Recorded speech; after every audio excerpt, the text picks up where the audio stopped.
Bismillahirrahmanirrahim. Assalamualaikum warahmatullahi wabarakatuh. Innal hamdalillah nahmaduhu wa nasta'inuhu wa nastaghfiruh wa na'udzu billahi min shururi anfusina wa min sayyiati a'malina. May yahdihillahu fala mudilla lahu wa may yudlil falan tajida lahu waliyyan mursyida. Asyhadu an la ilaha illallah wahdahu la syarika lah wa asyhadu anna Muhammadan abduhu wa rasuluhu la nabiyya ba'dah.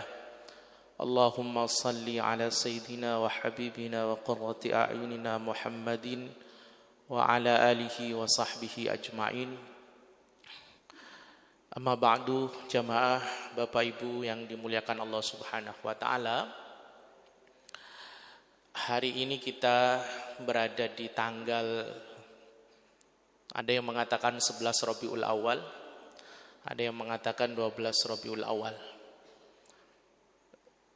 Kita berada di hari di mana baginda Rasul sallallahu alaihi wasallam dilahirkan. Jemaah yang dirahmati Allah, ada satu nikmat Allah yang besar, yang kemudian jarang nikmat ini kita sadari.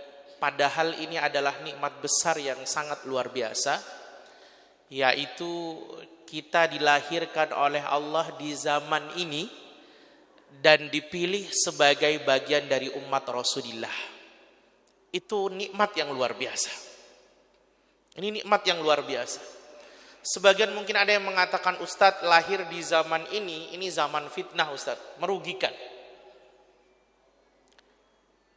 Tapi kita yang hari ini beriman pada baginda Rasul dan kepada Allah, justru lahir di zaman ini adalah nikmat yang luar biasa di saat kita dipilih oleh Allah sebagai bagian dari umat Rasul.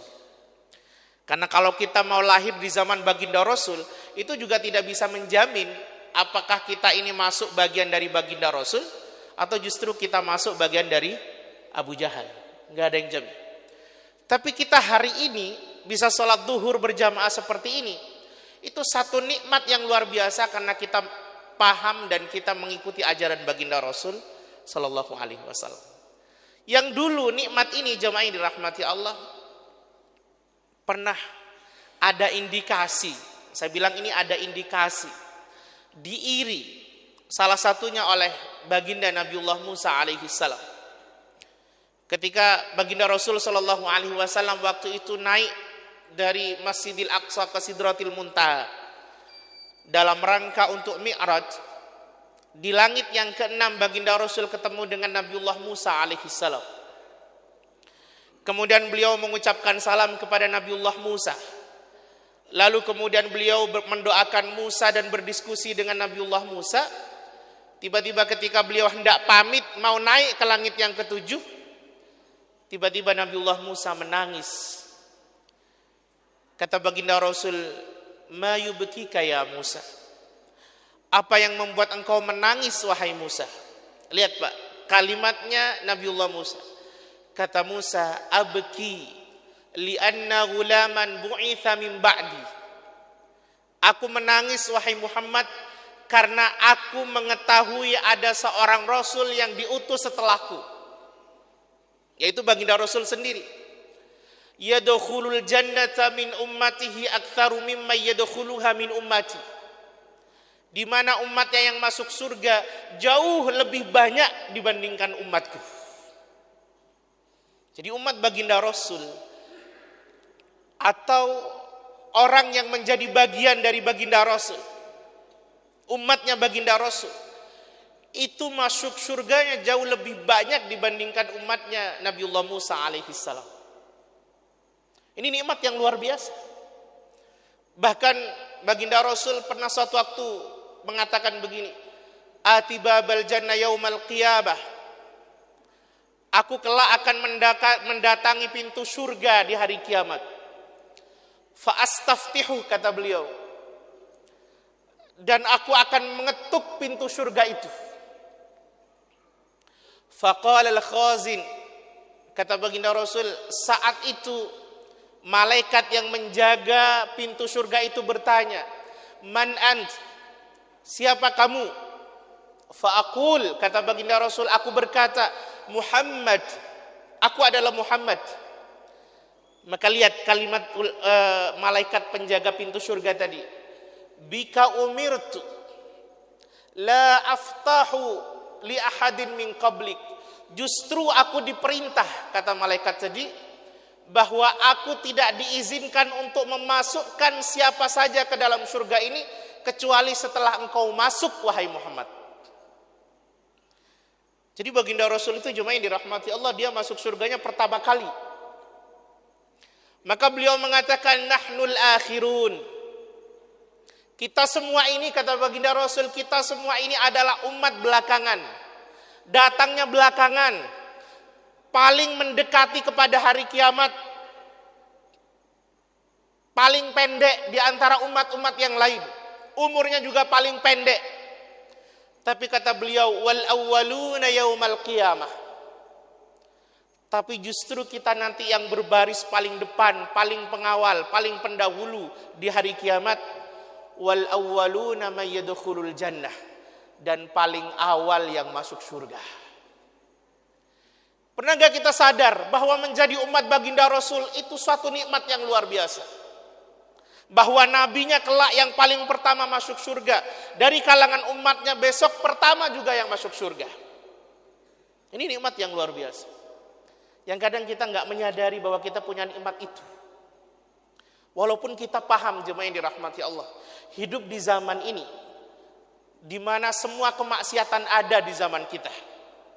Kalau Bapak Ibu belajar sirah, kita akan mendapati bahwa di zaman kita ini semua maksiat yang pernah muncul di zaman para nabi itu ada jemaah yang dirahmati Allah.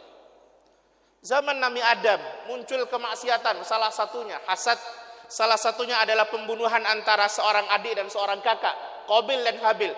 Hari ini ada banyak sekali, bahkan lebih dari itu. Jangankan kakak beradik, anak sama orang tua saling membunuh hari ini. Zaman Nabiullah Nuh alaihi salam, di mana waktu itu kesyirikan pertama muncul. Hari ini Pak, kesyirikan sudah sangat luar biasa. Bapak bisa cek se-Surabaya ini ada berapa banyak. Banyak sekali. Zaman Nabiullah Hud, zaman Nabiullah Salih, semua ada. Zina, judi, khamr, riba. Sampai satu maksiat yang sangat menjijikkan di zaman ini. Dan itu juga pernah terjadi di zaman Nabiullah Lut alaihi salam, yaitu seorang laki-laki mendatangi laki-laki. Itu hari ini ada banyak, bahkan ada yang kemudian melegalkan. Kita hidup di zaman di mana semua kemaksiatan ada. Tapi kita juga perlu bersyukur pada Allah, karena di zaman ini ternyata kita dipilih oleh Allah sebagai bagian dari umat Rasulullah. Yang kata baginda Rasul, kita tahu dalam sebuah hadis yang masyhur sekali, bahwa nanti di hari kiamat itu jemaah yang dirahmati Allah, ada semua orang mencari syafaat, semua orang mencari pertolongan, mencari bantuan. Sebagian kemudian datang kepada Nabiullah Adam alaihi salam. Mereka bilang kepada Adam, wahai Adam, bukankah engkau Abul Bashar? Bukankah engkau adalah bapaknya manusia? Bukankah Allah mengajarkan kepada engkau semua nama-nama? Bahkan Allah menyuruh malaikat sujud kepada engkau. Bukankah Allah menciptakan engkau dengan tangan Allah sendiri? Begitu banyak fadilah yang sudah Allah berikan kepada engkau. Ala tastashfi lana, kata orang-orang itu. Wahai Adam, bisakah engkau kasih kami syafaat? Bisakah engkau mintakan kepada Allah agar kami ini ditolong, hisab kami dipermudah, dosa kami diampuni? Singkatnya Adam bilang, aku gak layak ngasih syafaat. Aku tidak merasa layak untuk ngasih pertolongan, kata Adam. Karena aku pernah punya dosa kepada Allah, aku memakan buah yang dilarang oleh Allah Subhanahu wa taala. Rombongan ini datang kepada Nabiullah Nuh alaihi salam. Mereka bilang, wahai Nuh, bukankah engkau adalah awwalur rasul? Rasul pertama yang diutus di muka bumi. Bukankah Allah menggelarimu dengan abdan syakura, hamba yang paling bersyukur? Ala tastashfi lana, wahai Nuh, bisakah engkau kemudian kasih kami pertolongan? Mintakan pada Allah agar kami ini ditolong. Kata Nuh, aku juga enggak layak. Karena aku pernah buat dosa pada Allah Subhanahu wa taala, bukan buat dosa. Aku pernah mendoakan kejelekan untuk kaumku. Datanglah kemudian mereka kepada Ibrahim alaihissalam. Mereka minta kepada Ibrahim. Mereka bilang kepada Ibrahim, bukankah engkau Abul Anbiya, bapaknya para nabi? Bukankah engkau adalah Khalilullah, kesayangannya Allah Subhanahu wa taala? Bisakah engkau kasih kami pertolongan, kasih kami syafaat? Kata Ibrahim, aku juga enggak layak. Aku pernah berbohong kepada Allah 3 kali dalam hidupku. Maka kemudian Ibrahim menyuruh mereka datang kepada Musa. Musa juga enggak merasa layak. Musa menyuruh datang kepada Isa. Isa juga enggak layak. Isa kemudian menyuruh untuk datang kepada Muhammad sallallahu alaihi wasallam. Maka rombongan itu datang kepada baginda Rasul. Mereka bilang, wahai Muhammad, bukankah engkau adalah khatamul anbiya, nabi terakhir? Bukankah Allah kemudian mengampuni dosamu yang lalu maupun yang akan datang? Tolong kami, kasih kami syafaat. Baginda Rasul waktu itu jawabnya dirahmati Allah langsung menghadap kepada Allah Subhanahu wa taala. Beliau datang kepada arasy-Nya Allah Subhanahu wa taala. Beliau kemudian sujud lama di hadapan Allah. Kemudian Allah menanyakan, ada apa Muhammad? Sekarang sudah kiamat. Sekarang semua amal diperhitungkan. Kenapa engkau masih sujud? Kata baginda Rasul, ummati ya Rabb, ummati ya Rabb, ummati. Kalimat ini adalah kalimat yang paling sering baginda Rasul ucapkan sepasca beliau nazak sampai nanti juga kita di surga atau di neraka. Ummati ya Rabb, ummati ya Rabb, ummati. Umatku ya Allah, umatku ya Allah, umatku. Sampai kemudian Allah kasih satu izin bahwa beliau boleh untuk menolong umatnya, memberikan syafaat kepada umatnya. Maka yang kemudian hisabnya sulit dipermudah. Sampai akhirnya semuanya masuk ke surga dan sebagian masuk neraka. Ketika umat baginda Rasul masih ada yang masuk neraka, beliau hadap kepada Allah Subhanahu wa taala. Dan ke arah sujud, kalimatnya masih sama, Allah ummati. Umat beliau masih ada yang di neraka. Mungkin ini orang yang kemudian setiap harinya penuh dengan kemaksiatan, tapi dia mati hatinya masih beriman Allah Subhanahu wa taala. Mungkin dia setiap harinya ada kemungkaran, tapi ketika dia mati dia masih yakin bahwa Allah itu adalah Tuhan dan baginda Rasul adalah utusan. Kemudian baginda Rasul mendapatkan izin dari Allah Subhanahu wa taala, akhrij man kana fi qalbihi mithqala dzarratin minal iman. Muhammad, keluarkan siapa saja dari umat yang di dalam hatinya dia masih memiliki iman, walaupun sekecil biji zarah. Maka baginda Rasul kemudian masuk ke dalam neraka, diizinkan untuk ngangkis mereka. Ketika diangkis dari neraka, dimasukkan ke telaga Kautsar, kemudian diangkis dari telaga Kautsar, kemudian dimasukkan ke dalam surganya Allah Subhanahu wa taala. Maka itu yang disebut oleh para ulama sebagai syafaatul uzma, syafaat yang sangat agung sekali. Maka para ulama mengatakan, kalau kita rindu dengan baginda Rasul, perbanyaklah membaca surah Al-Kautsar, karena pertemuan kita dengan beliau kelak terjadi di telaga Kautsar. Siapa yang akan masuk surga, dia akan mampir di telaga Kautsar. Karena siapa yang tua dimasukkan ke telaga Kautsar, dia muda lagi, Pak. Siapa yang cebol dimasukkan ke telaga Kautsar, dia performanya jadi bagus. Siapa yang kemudian punya keterbatasan, cacat, masuk ke telaga Kautsar, dia menjadi normal. Yang masuk neraka kemudian dimasukkan ke telaga Kautsar, dia kemudian diangkis dari telaga Kautsar, sudah menjadi manusia yang sangat sempurna. Maka pertemuan kita dengan baginda Rasul itu nanti terjadi di telaga Kautsar. Maka kata para ulama, kalau kita rindu dengan baginda Rasul, perbanyaklah baca surah Al-Kautsar, karena pertemuan kita dengan beliau nanti di telaga Kautsar. Maka cuma ini dirahmati Allah Subhanahu wa taala. Salah satu cara yang kemudian bisa kita lakukan untuk mensyukuri nikmat menjadi bagian umat Rasulullah, itu salah satu cara, dan ini yang tertinggi, adalah ittiba'u Rasulillah sallallahu alaihi wasallam, mencontoh, meneladani semua aspek kehidupannya baginda Rasul sallallahu alaihi wasallam. Saya teringat Pak kalimatnya Jabir bin Samurah. Jabir bin Samurah pernah suatu waktu mengatakan begini, jemaah yang dirahmati Allah. Ra'aitun Nabiyya sallallahu alaihi wasallam fi lailatin idhiyan.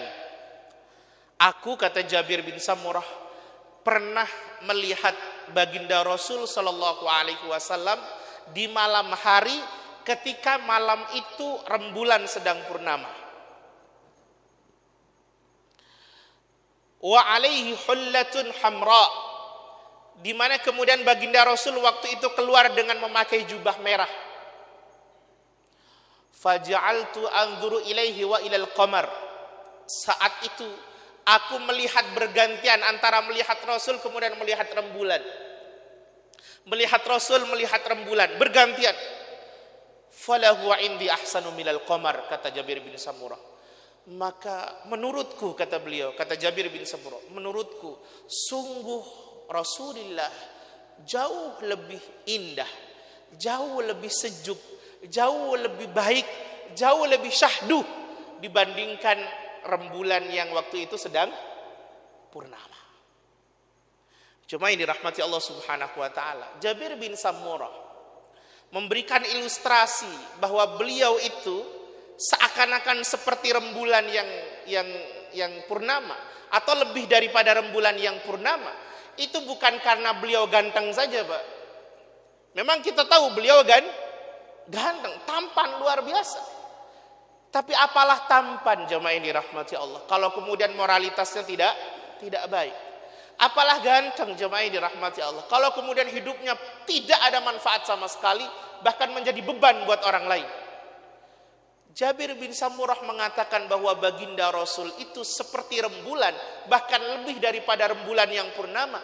Itu karena di samping beliau tampan, beliau juga punya moralitas yang luar biasa. Saya kasih satu saja, karena waktu kita terbatas. Satu saja, Pak. Dan ini membuat merasa bahwa beliau layak dijadikan teladan. Cuma ini rahmati Allah. Ada satu kasus yang menarik, bahwa baginda Rasul itu pernah suatu waktu kedatangan orang muhajirin. Orang muhajirin itu orang dari Mekah yang hijrah ke Madinah, waktu itu dalam rangka untuk masuk ke dalam agama Rasulullah sallallahu alaihi wasallam. Dia hijrah dari Mekah ke Madinah. Perjalanan kalau hari ini itu pakai bus, Pak, bisa 5 sampai 6 jam. Pakai kereta cepat bisa 2 sampai 2,5 jam. Tapi waktu itu dia pakai unta, juga jalan kaki. Itu akses perjalanan atau durasi perjalanan dari Mekah ke Madinah itu butuh waktu 7 hari 7 malam. Sampai di Madinah, orang muhajirin yang mau masuk Islam ini, jemaah yang dirahmati Allah, dia datang ke Madinah posisi sedang kelaparan karena bekalnya di tengah jalan habis. Maka dia menghadap kepada baginda Rasul, ketemu dengan baginda Rasul. Rasul kemudian melihat beliau peka sekali kepada orang-orang yang begini. Beliau melihat betul bahwa orang ini kelaparan. Maka kemudian beliau datang kepada istri-istri beliau, karena beliau punya istri tidak satu dan tinggal berdekatan, berbilik-bilik. Maka satu persatu didatangi oleh baginda Rasul dengan kalimat yang sama. Hal indakum syai'? Apakah masih ada makanan? Apakah masih ada makanan yang tersisa? Satu istri mengatakan tidak ada ya Rasulullah. Satunya lagi juga mengatakan tidak ada ya Rasulullah. Sampai akhirnya semuanya mengatakan tidak ada makanan ya Rasul, walau hanya satu kurma yang ada hanya air putih. Itu kasus pertama. Kasus yang kedua, baginda Rasul itu menurut Syekh Abdul Wahab At-Turairi, beliau setiap selesai salat subuh, selesai salam salat subuh, beliau kemudian duduk di masjid. Dalam kitab Al-Yaum An-Nabawi itu terekam ada 11 aktivitas baginda Rasul dari sejak subuh sampai syuruk, Pak. Bisa mengaji, bisa berzikir, bisa ngasih kajian, bisa ngasih nasihat, bisa berkisah dan lain sebagainya. Selesai salat syuruk, beliau kemudian akan selesai 2 rakaat salat syuruk, beliau akan pulang ke rumahnya. beliau kemudian akan mendatangi satu persatu istri beliau. Apa yang beliau lakukan? Satu, beliau akan menyampaikan salam atau mengucapkan salam pas masuk ke rumahnya. Yang kedua, beliau akan bertanya kabar. Yang ketiga, beliau akan mendoakan istrinya. Satu persatu. Nah, selebihnya kalau beliau kemudian menginap atau waktu itu jatahnya Bunda Aisyah, beliau akan bertanya ketika sampai di Bunda Aisyah. Pertanyaannya begini, hal indakum syai' atau hal indaki syai'. Apakah ada makanan pagi ini?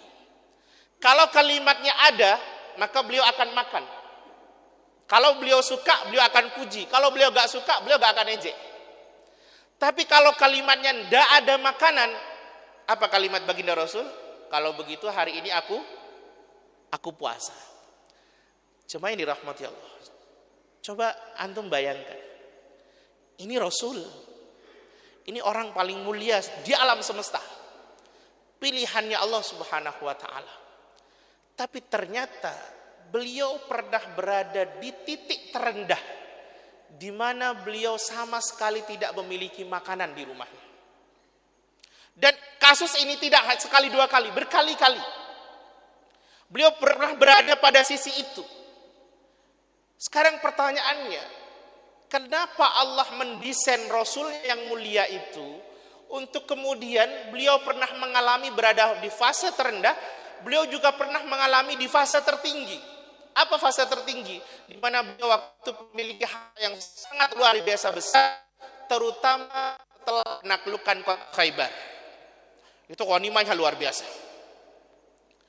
Jadi beliau itu pernah berada di fase terendah, tidak punya apa-apa. Pernah berada di fase tertinggi, itu mungkin miliaran bahasa kita. Tapi numpang lewat saja. Kenapa Allah mendesain baginda Rasul seperti ini? Inilah pelajaran besarnya bahwa baginda Rasul itu Pak, beliau itu teladan untuk siapa saja. Yang miskin itu teladan. Bagi yang miskin beliau teladan. Bagi yang kaya beliau juga teladan. Bagi yang cukup beliau juga teladan. Hari ini yang gak punya apa-apa bisa buka sirahnya. Bagaimana baginda Rasul bersikap ketika beliau tidak punya apa-apa. Hari ini bagi yang kaya juga bisa buka sirahnya baginda Rasul. Baca bagaimana baginda Rasul bersikap ketika beliau sedang kaya. Hari ini yang cukup juga bisa buka sirah baginda Rasul. Baca bagaimana baginda Rasul ketika beliau sedang cukup.